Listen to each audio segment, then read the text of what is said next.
Always on guard in case of new attacks. That's the mindset of the increasing number of civilians who are volunteering to defend Armenia against Azerbaijan's forces. Their training is led by Voma, the largest paramilitary group in the country. 18-year-old Aram is one of the volunteers.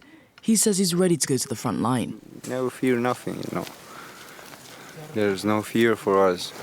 See all these people, they already, you know, if it's right now, let's go, give me the gun. It's come from the decades and it will go to the decades. There will be no end, you know.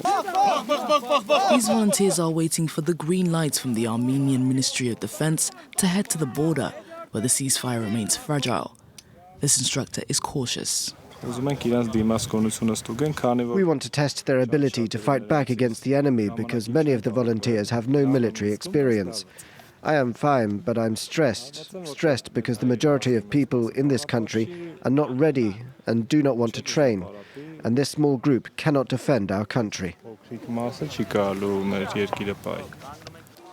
Voma has also opened its doors in the Armenian capital, Yerevan, to civilians who want to be trained in handling weapons, first aid and organizing help for the fighters.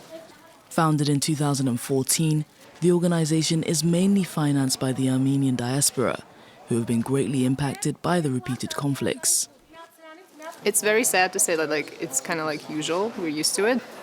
Diaspora, and especially young people who are full of energy, who have connections, who have skills, who know multiple languages, should be here and should do as much as we can. Since the Azerbaijani offensive on September 13th, hundreds of volunteers have been joining the training every night.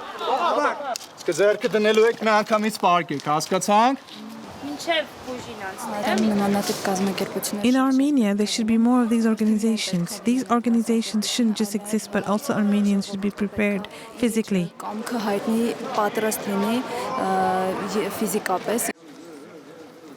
With the ever-present threats of an all-out conflict on their doorstep, these Armenians say they are not holding out for international aid or for help from their ally Russia, whose army is engaged in Ukraine.